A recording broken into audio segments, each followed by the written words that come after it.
அஸ்ஸலாமு அலைக்கும். அட்லாஸ்ட் பார்த்தீங்கன்னா ஹைதராபாத் சிக்கன் பிரியாணி வந்து செய்கிறதுக்கு ஸ்டார்ட் பண்ணியாச்சு.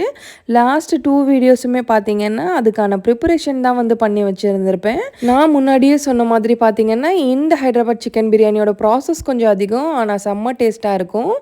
மேரினேட் பண்ணி வச்ச சிக்கன் எல்லாமே வந்து குக் பண்ணி எடுத்துக்கிட்டு அப்புறம் வடித்து வச்ச ரைஸையுமே அதில் வந்து ஆட் பண்ணியிருக்கேன். நிறைய ஃப்ரைட் ஆனியன் வந்து ஆட் பண்ணியிருக்கேன். ஸோ பிரியாணிக்கு பார்த்தீங்கன்னா செம்ம டேஸ்ட் கொடுக்கும். கொஞ்சமாக ஃபுட் கலர் ஆட் பண்ணிவிட்டு அதுக்கப்புறம் தம் போட்டாச்சு.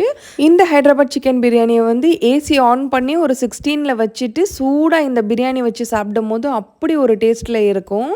இந்த பிரியாணி கூட சாப்பிட்றதுக்காக boiled egg, onion raita, cucumber இது எல்லாமே வந்து ப்ரிப்பேர் பண்ணி வச்சாச்சு. அல்ஹம்துலில்லாஹ் அன்னைக்கு பிரியாணியுமே நல்ல உதிரி உதிரியாக செம்ம டேஸ்ட்டாக இருந்தது. ஆனால் என் அம்மா பண்ணுற மாதிரி வரல, ஆனால் சாப்பிட்றதுக்கு ரொம்பவே நல்லா இருந்தது. அல்ஹம்துலில்லாஹ் இன்னைக்கான வீடியோ இதுதான். நெக்ஸ்ட் இன்ட்ரெஸ்டிங்கான வீடியோவில் வந்து மீட் பண்ணுறேன். பாய்.